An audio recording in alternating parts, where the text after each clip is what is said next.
So first of all good evening to each and every one of you.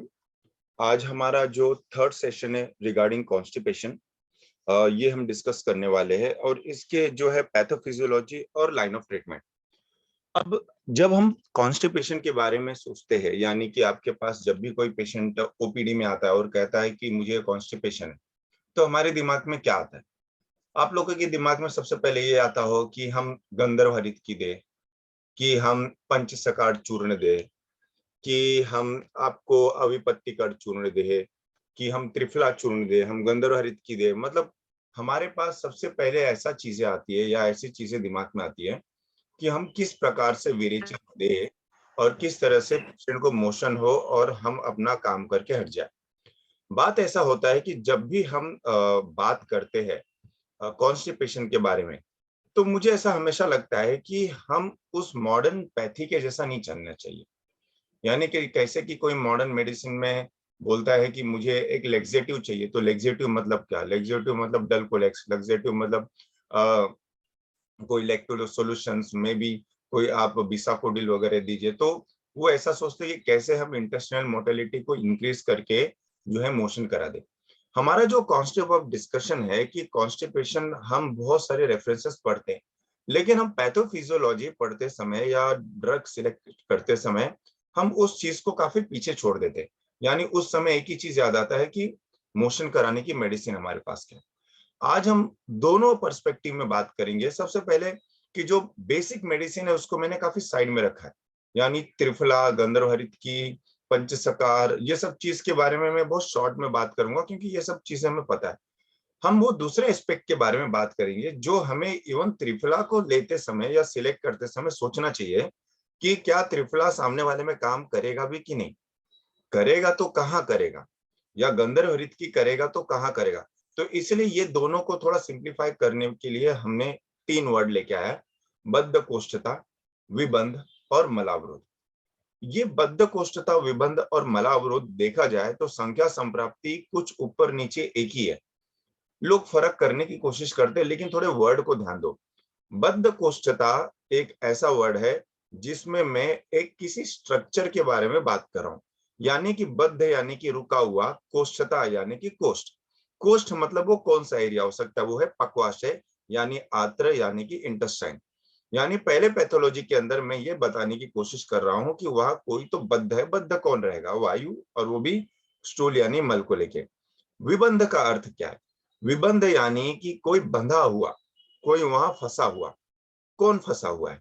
वह है मल यानी कि अपना स्टूल, यानी कि जो है पुरुष। और ये किससे अटका हुआ है? फिर से अटकने का कारण हम कहते हैं वायु। आज हम इसके बारे में डिटेल में करेंगे। और थर्ड है मलावरोध, जहां बात कर रहे हैं मल के बारे में कि मल अवरोध हो गया। यानी तीनों वर्ड को ध्यान से देखो तो पहला वाला बद्धकोष्ठता वो बता रहा है कि इंटेस्टाइन के अंदर स्टूल अटका हुआ है। विबंध बता रहा है कि वायु ने स्टूल को अटैक मतलब फंसा हुआ है, फंसाया हुआ है। और मलावरोध यानी कि स्टूल फंसा हुआ है, हम यही कह रहे हैं। अब बात ऐसा है कि ये जो है शब्द अनुसार कुछ कुछ भिन्नता है। हम जब भी एकेडमिक में पढ़ते तो इसके ऊपर बहुत सारे बहस कहते हैं कि अरे बद्धकोष्ठता शायद इसमें कम, ये ज्यादा, विबंध में वायु ज्यादा, ये कम। नहीं, मुझे ऐसा लगता है कि ये एक पर्यायवाची है, अलग अलग चीजों को इंडिकेट कर रहे हैं, लेकिन हर एक का अपना अपना इंपॉर्टेंस है। अब बात आता है कि कॉन्स्टिपेशन के बारे में जब भी हम डिस्कस करते तो मुझे ऐसा लगता है कि ये बहुत कॉमन है। आई थिंक सो आपको पता हो या नहीं पता हो, बट इसे कहते हैं द ब्रिस्टल स्टूल चार्ट। आजकल जब हम केस प्रेजेंटेशन कहते हैं, या जैसे कि हमने लास्ट टाइम 2 तो 3 साल पहले केस प्रेजेंटेशन किया था, तो उसमें अब ऐसा नहीं बोल के चलता है कि पहले उसको बहुत कॉन्स्टिपेट हुआ होता है और अभी वो धीरे धीरे ठीक हो रहा है। नहीं, अब हमें ना उसको स्केल में प्रेजेंटेशन करना पड़ता है। तो इस स्केल में अगर देखा जाए तो टाइप 1, टाइप 2 और कुछ कुछ टाइप 3, इसको हम कहते हैं आपका जो है कॉन्स्टिपेशन। मतलब ब्रिस्टल स्टूल चार्ट में अगर एकदम हार्ड नट लाइक हो तो सीवियर कॉन्स्टिपेशन, थोड़ा सा वाटरी हो फिर भी थोड़ा लंपी हो, मतलब डिफिकल्टी होता है निकलने में, उसको टाइप 2। और सॉसेज टाइप मतलब कि जिसमें सॉस की जैसे, जिसमें हल्का सा मॉइस्चर हो लेकिन फिर भी वो हार्ड है, इसको टाइप 3 कहते हैं। अब ये मैं क्यों बता रहा हूँ? मैं ये बता रहा हूं कि ब्रिस्टल स्टूल चार्ट यानी कि मॉडर्न जो पैथी है, ये भी अब ऐसा मानती है कि जो स्टूल के अंदर वाटर की कंसिस्टेंसी कितना ज्यादा कितना कम, इसके ऊपर जो है एक स्टूल का यानी कि इसको टाइप दिया हुआ है। अब हम क्यों नहीं ऐसा सोचते, हम क्यों नहीं कभी ये विचार करते हैं कि क्या किसी को कॉन्स्टिपेशन वायु के अधिकता के कारण हुआ है, या पित्त का उष्णता काफी ज्यादा हो गया इसलिए स्टूल हार्ड हो गया है, या वहां की कफ की चिकनता बहुत ज्यादा हो गई है इसलिए वो जो है थोड़ा सॉसेज लाइक यानी कि चिकट हो रहा है। इसलिए हमेशा याद देना कि कॉन्स्टिपेशन मतलब आपको इवेलुएट कर रहा है कि बेसिकली स्टूल कैसा है। क्या स्टूल बहुत कठिनता से निकल रहा है और एकदम रफ है, बहुत हार्ड पास हो रहा है, बिल्कुल वाटरी नहीं है, या वो थोड़ा चिकट है लेकिन वो निकलने में डिफिकल्टी हो रही है। बिकॉज अगर वो चिकट भी है तो भी वो निकलेगा नहीं और तो भी उसका क्राइटेरिया जो है कॉन्स्टिपेशन में जाएगा। अब बोलेंगे आप कि क्या संहिताकारों ने ये सबको एक्सप्लेन अलग अलग किया हुआ है, तो हाँ, खाली फर्क ऐसा है कि इसका नाम कोई सेपरेट चैप्टर नहीं आता बृहत्तरी के अंदर। बृहत्तरी में अगर किसी को ये चैप्टर पढ़नी है यानी किसी को मलावरोध के बारे में पढ़ना है, तो उसे गृहणी के बाद में यानी कि गृहणी अध्याय में जाके ढूंढना पड़ता है रेफरेंस कि ये बेसिकली आता कहाँ है।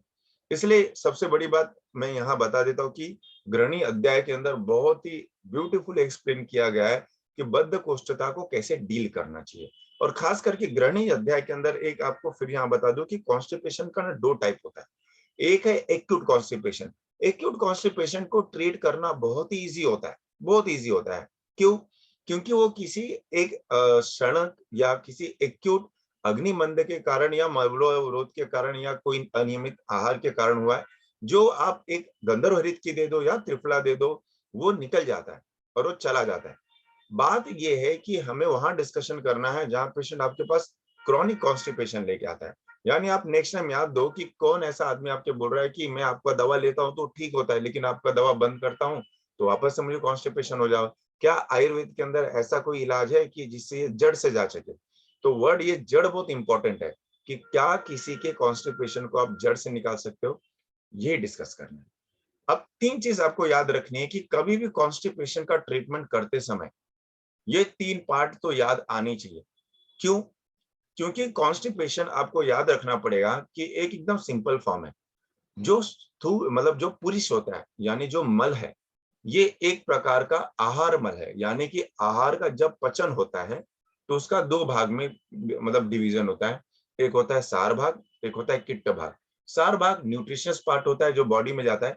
किट्ट भाग दो भाग में या तीन भाग में डिवाइड होती है, तो उसमें से हम स्वेद, मल और पुरुष कहते हैं। पुरुष के अंदर फर्क ये है कि पुरुष जो है इसके अंदर पृथ्वी महाभूत थोड़ी ज्यादा होती है, कंपेरेटिव मूत्र जो जल महाभूत लिए ज्यादा होता है। ये दोनों के बीच में थोड़ा सा अंतर होता है। अब हम जब भी किसी कॉन्स्टिपेशन के अंदर पुरुष के बारे में बात करते हैं तो मॉडर्न के अंदर ये कॉन्सेप्ट को नहीं माना जाता है कि इंपॉर्टेंट डाइजेशन का होना बहुत ही वहां नेसेसरी है। लेकिन आयुर्वेदिक की चिकित्सा करते समय मुझे ये तीनों एक्सिस याद होनी चाहिए, इसे हम एक्सिस कहते हैं। सबसे इंपॉर्टेंट फैक्टर होता है आपका पक्वाशय यानी आंत्र यानी कि इंटेस्टाइन। यानी कि कॉन्स्टिपेशन होने का जो व्यक्ति स्थान है जहां मतलब कॉन्स्टिपेशन दिखता है, ये हमारा इंटेस्टाइन है। हम इसको थोड़ा और इवेलैबोरेट करेंगे, लेकिन इसके ऊपर दूसरा स्टेप क्या है? दूसरा स्टेप है अग्नि। अगर मैंने किसी भी कॉन्स्टिपेशन ट्रीटमेंट के अंदर अग्नि की चिकित्सा नहीं की, यानी कि आप अग्नि की चिकित्सा नहीं करो, तो जो मल का विभाजन होगा या आहार जो है उसका विभाजन अगर बरोबर नहीं होगा, तो हर मल जो है यानी कि हर स्टूल जो है वो स्टिकी या कॉन्स्टिपेटेड ही बनेगा। ये मैं आगे फिर थोड़ा इलेबोरेट करूंगा कि इसके लिए मेडिसिन यानी कि आपको पता होना चाहिए कि आपका कॉन्स्टिपेशन का लेवल क्या है। यानी कि खाली वो पकवाशय के अंदर है, यानी पक्वाशय और पश्चिमाशय यानी कि पश्चिमाशय यानी कि आपका अग्नि, और थर्ड जो है मज्जा। ये बिल्कुल ही नेग्लेक्टेड किया हुआ पार्ट है और अभी भी मैं कहता हूं कि बहुत सारे लोग मज्जा को नहीं मतलब कंसिडर करते। जब आप गृहिणी चैप्टर पढ़ते तो गृहिणी चैप्टर इसलिए नहीं लिखा हुआ है कि खाली वहां गृहिणी रोग के बारे में था। गृहिणी रोग यानी कि कोई भी इनडाइजेशन रिलेटेड डिसऑर्डर वो सब का सब गृहिणी रोग में आता है। गृहिणी रोग में पहले ही एकदम क्लियर कट किया है कि षष्ठी धरा जो कला है यानी कि जो षष्ठी कला है, जो पित्त धरा कला है, वही मज्जा धरा कला है। यानी कि अगर कोई ब्रेन रिलेटेड सिम्टम या मेंटल सिम्टम्स अगर होती है तो उससे भी आपका अग्नि मंद होता है, उससे भी कॉन्स्टिपेशन बना हुआ रहता है। यानी अब ये आपको आपके पेशेंट के अंदर ढूंढ के निकालना पड़ता है कि इसका कॉन्स्टिपेशन का कॉज क्या है। क्या ये खाली आंत्र यानी पक्वाशय उद्भव है, या यह पक्वाशय और पच्चमाशय यानी कि अग्नि का दुष्टि के कारण है, या मोस्ट इंपॉर्टेंट इसमें मज्जाधरा कला का भी इन्वॉल्वमेंट है। अब इस तीनों पार्ट को एक सिंप्लीफाई में हम लोग डिवाइड करते हैं। पहला पार्ट है आंत्र या पक्वाशय। देखो, ये चीज आपको समझनी पड़ेगी कि एक मल बनने में या मल को निकालने के लिए, जिसको आजकल आप देखोगे मॉडर्न मेडिसिन के अंदर एक एक नया वर्ड निकला हुआ है, मोटेलिटी डिसऑर्डर। मोटेलिटी डिसऑर्डर ये कहते हैं कि आपको कॉन्स्टिपेशन है और आप 13-14 हजार का आप एमआरआई करें कि आप डिफिकेशन स्कैन कराते हैं, उसमें आपको बताया जाता है कि आपकी इंटेस्टिनल मोटिलिटी लो है। आपके जो ये सिंगल सिंगल सेगमेंट है, आपको हमेशा याद रखना पड़ेगा कि इंटेस्टाइन का प्रॉब्लम ये है कि इंटेस्टाइन में हर सेगमेंट खुद में ही पेस मेकर है।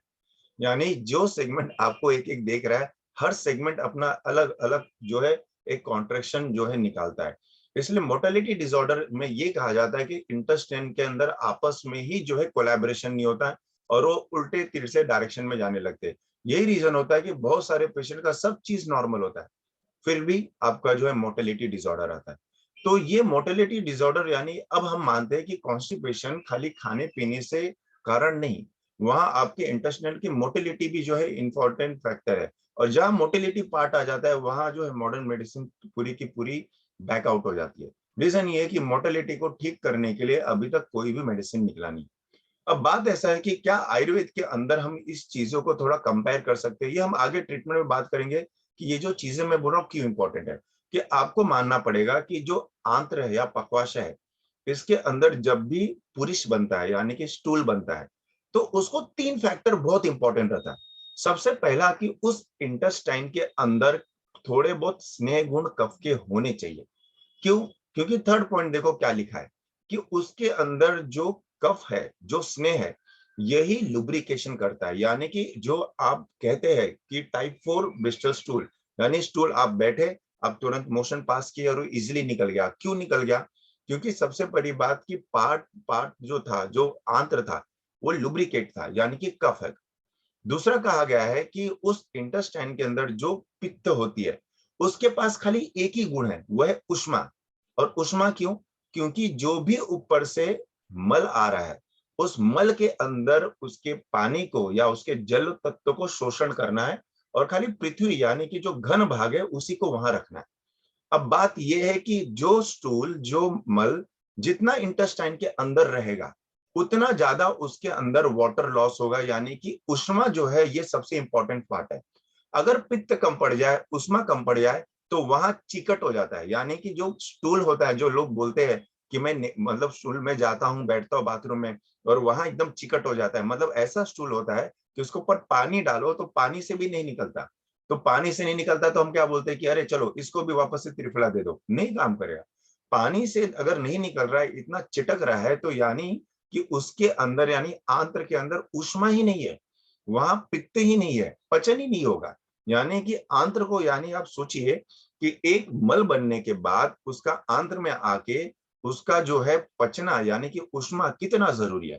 अब यही अगर बहुत ज्यादा टाइम तक टिक जाए, यानी कि इंटेस्टाइन की मोटिलिटी बरोबर नहीं हो, आपान अगर बरोबर चलता नहीं रहे, क्योंकि ये जो प्रोसेस होते रहता है इसमें जो है आपान अपना काम करते रहता है, वो स्टूल को आगे पुश आउट करते रहता है। और जब तक वो पुश आउट करे तब तक इनफ वाटर जो है रिटेन हो जाता है, यानी पित्त अपना उष्मा का काम करके कंसिस्टेंसी बरोबर बनाता है और स्नेह गुण जो है उसको लुब्रिकेट करते रहता है।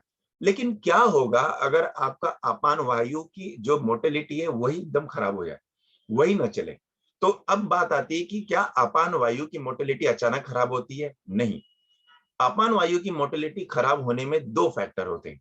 एक कि आप continuous long time purgative use करते हो। परगेटिव यूज करने से, बार बार लेग्जेटिव यूज करने से, जितना आप उसको धक्का मरवाने की कोशिश करोगे, जितना वायु को काम करवाने की कोशिश करोगे, वायु काम करेगा, लेकिन धीरे धीरे वो आंत्र के अंदर स्नेह कम करेगा और आंत्र जो मांस है, वो मांस धातु के अंदर बलहीनता आएगी।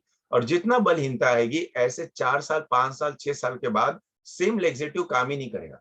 अब उसमें आप त्रिफला डाल दो, त्रिफला भी उसी कैटेगरी में आते हैं। त्रिफला क्या करे? त्रिफला को अगर देखा जाए तो वृक्ष कल्पना है, पूरा वृक्ष है, तीनों के तीनों ड्रग कषाय है, भले रसायन है लेकिन उसका एक इफेक्ट होता है या उसका एक यूज का एक अलग मोड होता है। वो आप कंटिन्यू यूज करते रहो 3-3 4 साल, पांचवें छठवें साल नहीं काम करेगा, वो पूरे अकड़ी को ही रुक्ष कर देगा। ऐसे ही आप सेम पंचसकार, पंचसकार क्या है? सन है, जो हम कायम चूर्ण आप प्रिस्क्राइब करते हैं, कितने सारे वैद्य को देखते हैं कायम चूर्ण प्रिस्क्राइब कर रहे हैं। कायम चूर्ण क्या है? तो आप देखोगे उठा के बॉटल तो सन है, यानी कि सोना माखी कल्प है। कौन से प्रकार का वो कल्प है? वो है फिर से तीक्ष्ण विरेचन वाले। तो ये जितने भी वृक्ष पाउडर वाले ये जो है जिसके अंदर स्नेह ही नहीं है, इससे आप कराते रहो, मल निकलेगा, पर एक दिन आंत्र के अंदर रुक्षता आएगी और ये मेडिसिन बिल्कुल नहीं काम करेगा। तो उस समय आपको ये देखना है कि आंत्र के बल जब तक नहीं आता तब तक वायु, अपान वायु वहां विगुड़ित रहेगा, पेशेंट कॉन्स्टिपेटेड ही रहेगा। यानी तीनों फैक्टर को समझ लो कि आपका पेशेंट अगर प्रॉपर स्टूल, यानी कि प्रॉपर स्टूल बनने के लिए एक तो है कि पित्त वहां अपान वायु की गति बराबर होनी चाहिए, अपान वायु की गति के बाद वहां उष्मा काफी अच्छी होनी चाहिए और उष्मा के बाद वहां हल्का सा स्नेह होना चाहिए। अब आपके कल्प में क्या ऐसी चीज है क्या कि ये तीनों को पूरी की पूरी तरह से जस्टिफाई करती है? यही आपका लाइन ऑफ ट्रीटमेंट है। दूसरा पार्ट आता है जो मोस्ट इंपॉर्टेंट पार्ट है, वो है समान वायु। यानी इसके पहले हम जो बात कर रहे थे, हम बात कर रहे थे पक्वाशय स्थान के अंदर जो उद्भव, मतलब यानी कि एक तरह से व्यक्ति स्थान है, जैसे कि कोई डिजीज स्टार्ट होती है, कर कौन और रहा है और भोग कौन और रहा है, यानी कि इफेक्ट कहीं और आ रहा है। तो जो कॉन्स्टिपेशन है या जो आपका पक्वाशय है, इसके अंदर जो आने वाला स्टूल है, इसके बारे में तो हमने बता दिया, बात कर लिया कि क्या उसके अंदर बैकग्राउंड होना चाहिए। अब बात करते हैं कि पश्चिमाशय में, यानी कि जो पित्त है, जो ऊपर से आहार लेने के बाद जिसका मेन काम है, उसके अंदर क्या प्रॉब्लम हो रही है? तो एकदम वर्ड एकदम सिंपल है कि आहार का पचन करने के लिए और सार और पित्त भाग बनाने के लिए, यानी कि मल भाग बनाने के लिए दो पार्ट चीज का इंपॉर्टेंट है कि पाचक पित्त के अंदर अग्नि और दीपन, यानी कि दीपन पाचन गुण होनी चाहिए, और दूसरा सारता।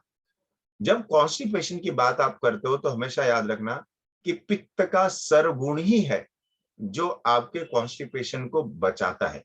यानी सिंपल कि अगर ऊपर से पश्चिमाशय के अंदर जब पित्त का श्रवण हो रहा है या पित्त जो निकल रहा है आपके खाते समय, अगर इसमें सारता नहीं है, सारता मतलब सरगुण, और सरगुण मतलब कि जल महाभूत, जो फ्लो कहते हैं, जिसको प्रवाह कहते हैं।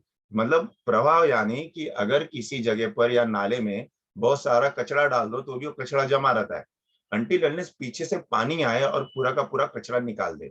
ऐसे ही आंत्र के अंदर अगर मल इधर चिपका हुआ है या कोई दोष चिपका हुआ है, तो आपके पित्त के अंदर इतनी द्रवता होनी चाहिए या इतनी सरगुण होनी चाहिए कि पूरे के पूरे इंटेस्टाइन को फ्लश करके निकाल दे। इसलिए याद रखना कि जो कॉन्स्टिपेशन है, कॉन्स्टिपेशन आंत्र के अंदर ये सेपरेट एंटिटी हो सकती है जिसको ट्रीट करना इजी है, लेकिन जब ऊपर से पाचक पित्त ही विगुणित हो जाए, और इसके अंदर अभी क्या होगा, अगर फ्लो नहीं है तो उधर क्या होगा कि पित्त का द्रवभूत कम होगा और गंध जो गुण है वो बढ़ने लगेगा, यानी वाटरी पार्ट जल महाभूत कम होगा और उधर घनता ज्यादा आएगी। जितना घनता आएगा उतना अवरोधात्मक संप्राप्ति, जितना अवरोधात्मक संप्राप्ति सॉरी, उतना विबंध और उतना मलावरोध। यानी सिंपल पार्ट पे कि ऐसे कंडीशन में आपका जो ट्रीटमेंट है ऐसी होनी चाहिए कि आपके ड्रग में वो पावर होना चाहिए कि जो पित्त के कफ का, यानी कि पित्त के गुण को तो बढ़ाए बढ़ाए, साथ में कफ का अवरोध भी नष्ट करे। लेकिन याद रखना सारता, अब ये सार गुरु आएगा कहां से? तो दो फैक्टर है, या तो आपके मेडिसिन के अंदर ऐसी प्रॉपर्टी होनी चाहिए या ऐसा गुण कर्म होना चाहिए कि वो सरगुण बढ़ाए। तो ऐसा टैबलेट आपके पास कल्प एक ही है, वो है आरोग्य वर्धिनी वटी। आरोग्य वर्धिनी वटी को अग्नि दीपन या मलावरोध नाशक इसलिए कहा जाता है क्योंकि वो पित्त के सरगुण को बढ़ाता है। दूसरा कल्प इसमें आता है फलत्रिकाधिक क्वाथ, कभी कभी इसको भृंगराज आसो भी ऐड करते हैं। तो ये सब कहने का मतलब क्या है, इसका आप रेफरेंस पढ़िए। इस रेफरेंस में मल शुद्धि कर इसलिए कहा गया है क्योंकि जो ऊपर से पाचक पित्त है जो खुद ही कारण है। अब ये कैसे ढूंढा जाए? ये एकदम सिंपल है। पेशेंट का एपिटाइट एबनॉर्मल है, पेशेंट को भूख बरोबर नहीं लग रही है, पेशेंट को जो है थोड़ा खाने के बाद हेवीनेस लग रहा है, एक बाइट खाया दूसरे बाइट पे हेवीनेस लग रहा है, तुरंत खाने के बाद एब्डो पेन स्टार्ट हो रहा है। ये सब दर्शाता है कि आपके शरीर से पाचक पित्त के सरता की गुण की बहुत हानि है, बहुत कमी है, वो पचन ही नहीं कर पा रहा है। इसका मतलब कि जो खाने के बाद तुरंत जो जिसको खास करके 10-15 मिनट के अंदर सिम्टम चालू होते हैं, या जो खाता है इस समय बहुत प्रिकॉशन लेके खाता है कि मैं ये नहीं खाऊंगा, वो नहीं खाऊंगा, क्यों? क्योंकि वो डरता है कि ये खाने के बाद मुझे सिम्टम चालू हो रहा है। ऐसे लोग अगर कॉन्स्टिपेशन से पीड़ित रहते हैं, तो यहाँ कॉन्स्टिपेशन से ट्रीटमेंट करने से ज्यादा आप उस समान वायु यानी कि पाचक पित्त की चिकित्सा करो। ये बहुत स्पेसिफिक चिकित्सा होती है, यहाँ फिर से वापस से कल्प देके कोई यूज नहीं है। तो ये पार्ट 2 है। जो अब कहीं कहीं जो सबसे मोस्ट इंपॉर्टेंट पार्ट है, जो लोग बहुत ही नेग्लेक्ट करके रखते हैं, कि कॉन्स्टिपेशन के अंदर मज्जा का धातु यानी कि षष्ठी धरा कला जो है, मज्जा धरा कला का इंपॉर्टेंट क्या है? क्योंकि मज्जा के अंदर स्नेह है, और स्नेह के कारण हम कहते हैं कि आंत्र के अंदर प्रॉपर स्नेह बना रहना, कफ की आर्द्रता बना रहेगा, ये काम कौन करता है? अभी रेफरेंस के अंदर बहुत एकदम एक्यूरेट नहीं मिल पाता है कि ये आंत्र के अंदर लुब्रिकेशन का काम, यानी भले हम उसके गॉबलेट सेल कहते हैं कि वो म्यूकस रिलीज करता है और स्टूल को प्रॉपर जो है लुब्रिकेशन देता है, पर मेरा ये पर्सनल मानना है, मतलब सिंस मुझे रेफरेंस नहीं मिला, कि मज्जा का जो पूर्ण काम है, यही मज्जा कहीं ना कहीं किसी न किसी वात वाहिनी के द्वारा उस आंत्र के अंदर कफ का श्रवण करती है, यानी आर्द्रता लगती है। अब क्या होगा कि इस मज्जा धातु के अंदर अगर पित्त और वायु प्रकोपित हो जाए, पित्त और वायु प्रकोपित होने का दो ही कारण है। एक तो अनिद्रा, निद्रा क्या करता है? निद्रा तम प्रधान है, कफ प्रधान है, और वो कफ प्रधान अगर बना रहे तो मज्जा के अंदर किसी भी दोष की या किसी भी अलग वात पित्त की दृष्टि नहीं होती है। अगर ये दृष्टि ना हो तो आपके इंटेस्टाइन के अंदर जो है स्नेह का जो आर्द्रता है वो काफी अच्छी तरीके से बना रहता है, यानी वो बरोबर प्रॉपर से बना रहेगा। दूसरी बात, अगर आपके कॉन्स्टिपेशन पेशेंट के अंदर अनिद्रता एक हेतु आपको दिख रहा है, तो इसका मतलब कि अनिद्रता का कहना दो मतलब है। हम एक कहते हैं अल्प निद्रा और अनिद्रा। तो अल्प निद्रा पित्त प्रधान होता है और अनिद्रा वात प्रधान होता है, यानी कि ये पित्त और वात जो मज्जा के अंदर प्रकुपित है, जो पेशेंट को नींद नहीं आ रही है, स्लीप नहीं आ रही है, ये अगर कॉन्स्टिपेटेड है, तो इसके आंत्र पहले से रूखे रहते, पहले से शुष्क रहते। क्यों? क्योंकि अगर वायु प्रकोपित रहेगा तो अपने रुक्ष गुण से मल का शोषण करेगा, पित्त प्रकोप रहेगा तो अपने उष्णता से मल का शोषण करेगा, और दोनों दोष कंटिन्यूसली उस स्टूल के ऊपर इंपैक्ट बना के रखेंगे। अब मुझे आप बताइए कि इसमें अगर आप विरेचन देंगे तो क्या काम करेगा? क्योंकि उद्भव स्थान यहाँ जो दोष आ रहा है ये आ रहा है मज्जा से। ऐसे ही अति चिंता, अति चिंता का कारण ये है कि अति चिंता ये रस दुष्टि लक्षण है। रस दुष्टि का सामान्य अर्थ ये है कि रस का जो मलभूत भाग कफ है, ये भी थोड़ा बहुत आर्द्रता उत्पन्न करता है। अगर कोई चिंतित है या चिंतन कर कंटिन्यूस करते रहे, तो ये भी जो है एक तरह से वायु प्रकोप का कारण होता है, और ये भी कॉन्स्टिपेशन करता है। यानी कि आपका पेशेंट जो कॉन्स्टिपेटेड है, पहले आप ये तो पूछो कि क्या उसको स्ट्रेस फैक्टर है, क्या उसको एंजाइटी है, क्या उसको गुस्सा ज्यादा आता है, क्या वो प्रॉपर सो पाता है कि नहीं, क्या उसको रात को स्लीप आती है? अगर नहीं, तो आपको ऐसे कल्प उठाना है जो आपका अनुलोमन भी करे, अग्निदीपन भी करे, और मेद्य भी हो। ऐसे ड्रग को हमको उठाना पड़ता है। तो आई होप सो आपको ये 3 पार्ट चीज काफी समझ में आ गई है। अब जो सबसे मोस्ट इंपॉर्टेंट बात होती है जो आपको समझना है, वो है प्रकृति। प्रकृति एक ऐसा चीज है कि अगर आपने कॉन्स्टिपेशन के अंदर उसको कंसीडर नहीं किया, तो मेरा ऐसा मानना है कि 70% आपका ट्रीटमेंट ना रॉन्ग जाएगा। अब देखते हैं कैसे। जो ये कॉन्सेप्ट है, ये पर्सनली मुझे ग्रंथ में नहीं मिला, लेकिन आपको अगर इसको पढ़ना है तो आयुर्वेद सेवा संघ नासिक के अंदर वैद्य वेडी माधव शास्त्री, बिंदु माधव शास्त्री के बुक के अंदर एक स्वास्थ्य सा पॉल के अंदर उन्होंने बहुत अच्छा कॉन्सेप्ट लिखा था, जो प्रैक्टिकली इंप्लीमेंट करना बहुत इजी पड़ता है। उनका ये मानना था कि आज के तारीख में आपको 2 प्रकार की प्रकृतियां मिलती है, एक जो ओबेस है, एक जो लीन है। और अगर जो मिडल वेट है, तो उससे हम ये पूछते हैं कि भाई आप नॉनवेज ज्यादा खाते हो या वेज ज्यादा खाते हो? यानी आप समझ लो सिंप्लीफाई में कि ओबेस पेशेंट, लीन पेशेंट, वेज पेशेंट और नॉनवेज पेशेंट। अभी देखो इसका इंपॉर्टेंट क्या है। इंपॉर्टेंट ये है कि अगर आपका जो है प्रकृति कफ ज्यादा है, ओबेस पेशेंट ज्यादा है, तो ये पर्सन के अंदर पहले से कफ ज्यादा है, तो इनको अगर कॉन्स्टिपेशन होगा तो ये कफ की पिछलता के कारण होगा। और इनको क्यों होगा? क्योंकि इनकी प्रकृति कफ है और ये अपने डाइट के अंदर कुछ भी रुक्ष आहार नहीं ले रहे। ये आपको याद रखना पड़ेगा कि कफज प्रकृति के अंदर रुक्ष आहार जो है वो उनका कॉन्स्टिपेशन कम करता है। अब ये मैं क्यों आपको सिंपल भाषा में समझा रहा हूँ, पहले आपको वात वाला भी मैं आपको क्लेरिफाई कर लूं।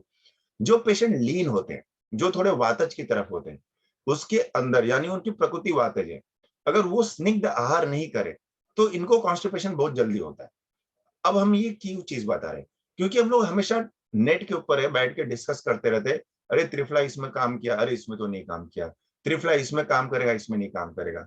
और फिर कोई बोलता है कि नहीं, एक हम लोग जो है इनको फाइब्रस डाइट देंगे तो काम करेगा, लेकिन एक फाइब्रस डाइट इसके ऊपर नहीं काम करेगा, सेलुलोसिस पे काम करेगा, इस पे नहीं काम करेगा, घी इस पे काम करेगा, इस पे नहीं काम करेगा। तो क्वेश्चन ये है, सिंपल फॉर्म पे अगर हम बताने जाए तो आप इसको ऐसा समझो कि रुक्ष आहार कफज व्यक्ति यानी कि जो स्थूल व्यक्ति है, इसके अंदर कॉन्स्टिपेशन के टेंडेंसी को कम करता है, क्योंकि इसमें कॉन्स्टिपेशन ज्यादा करके कफ के स्तन्यता यानी कि चिकटता के कारण ज्यादा होता है। तो जितना आप वहां रुक्ष कर यूज करो आहार उसके अंदर, उतना वो जो है पूरी की पूरी जो है अवरोध हटती है। यानी कि जितना आप उसके अंदर बार्ली यूज करो, जितना आप उसके अंदर जव यूज करो, जितना धान्य यूज करो, ये उतना बेनिफिट होता है। वातज पेशेंट का प्रॉब्लम क्या है कि वातज पेशेंट अगर घी का सेवन न करे, दूध का सेवन नहीं करे, जो है एक तरह से नवनीत यानी मक्खन का सेवन, बटर का सेवन न करे, तो इनके शरीर के अंदर जो वायु रुक्ष है ये कॉन्स्टिपेशन करता है। यानी आप देखो कि एक तरफ वायु जो कफज प्रकृति है उसके अंदर कफ जो है वो उसको अवरोध कॉन्स्टिपेशन करता है। सेम टू सेम वातज के अंदर अगर स्निग्ध आहार ना हो तो कॉन्स्टिपेशन करता है। अब दूसरा देखो, वेज और नॉन वेज दोनों में फर्क क्या होता है कि आप अगर वेज डाइट ज्यादा खाते हो, बहुत ज्यादा वेज डाइट ज्यादा करते हो, तो वेज डाइट के अंदर क्या होता है कि उसके अंदर एक तरह से फाइब्रस ज्यादा होता है। अब इसको सिंपल भाषा में करना है तो इसको ऐसा कीजिए कि जो फाइब्रस ज्यादा खाता है या जो फाइब्रस ज्यादा मतलब चीजें हम लोग प्रिफर करते हैं, इसके अंदर आपको हमेशा थोड़ा रुक्ष श्वेत का मतलब रुक्ष वेरिएशन का उपयोग करना पड़ता है, क्योंकि फाइब्रस के अंदर स्निग्ध ज्यादा होता है। अब यही आप अगर नॉनवेज डाइट की तरफ जाते हैं जिसके अंदर बहुत कम मल बनते हैं, यानी कि आप देखो तो आप जो नॉनवेज डाइट ज्यादा करता है इसके अंदर फाइबर ही नहीं होता, एकदम छोटा सा जाके छोटा छोटा स्टूल बनता है और इसलिए कॉन्स्टिपेटेड रहते हैं। रीजन ये है कि उनके अंदर आपको स्निग्धता देना है। तो ये चार अलग अलग है। अब अगर मोटे लोग जो है, ओबेस लोग जो है, एक तरह से बहुत हेवी डाइट कर रहे हैं, तो आपको ये समझाना पड़ता है कि आपके आहार के अंदर चेंज लाओ। तो ये आपका पर्सनली काम है कि आप मेडिसिन के साथ साथ आप सामने वाले पेशेंट के अंदर डाइट कितना चेंज करें। और हमेशा याद रखना कि कॉन्स्टिपेशन और प्रकृति यानी कि अगर लीन पेशेंट को कॉन्स्टिपेशन है और वो क्रॉनिक कॉन्स्टिपेशन है और वो वातज प्रकृति है और उसके अंदर आप देने बैठे हो कि नहीं मैं इसमें पंचसकार दूंगा, नहीं इसमें और पत्तीकर छूट दूंगा, या मैं सिर्फ त्रिफला छूट दूंगा, पता नहीं काम करेगा भी कि नहीं। करेगा भी तो शॉर्ट टाइम के लिए, लॉन्ग टाइम में ये हमेशा आंत्र के बल का क्षय करता है। सेम टू सेम कॉन्सेप्ट यही है। तो यही इसलिए आपको समझना है कि जो ओबेस है इसकी लेग्जेटिव मेडिसिन अलग होती है आयुर्वेद के अनुसार, जो ये वात प्रधान मतलब पेशेंट है इसकी लेग्जेटिव मेडिसिन अलग होती है, जो आपका वेज खाने वाला है उसका अलग होता है, नॉन वेज खाने वाला अलग होता है। तो ये इंपॉर्टेंट फैक्टर है। यानी अभी तक जब हम बात कर रहे थे, अभी तक सब हम फैक्टर बात कर रहे थे कि किस तरह से कौन सा फैक्टर किस पेशेंट के अंदर जो है इंपॉर्टेंट होता है। इसमें फिर भी अगर कुछ पार्ट छूट जाए तो आप एट द एंड पूछ सकते हैं, तो हम उसको डिस्कस करते हैं। अब बात है पैथोलॉजी ओवरऑल होती क्या है। देखो ये तो हम टेक्स्ट बुक में हमेशा पढ़ते हैं कि दोष क्या है, अपान वायु और पाचक पित्त। तो आई होप सो अभी तक आपको समझ गया होगा कि अपान वायु का रोल क्या है, पाचक पित्त का रोल क्या है। यानी कि पाचक पित्त जब तक सर गुण पित्त न दे तब तक पेशेंट कॉन्स्टिपेशन रहेगा ही रहेगा। और अगर पेशेंट का वायु यानी कि आंत्र के अंदर ही वायु अगर प्रकुपित होता हो तो अपान वायु विगुणित होता है और उसकी ट्रीटमेंट थोड़ी अलग होती है।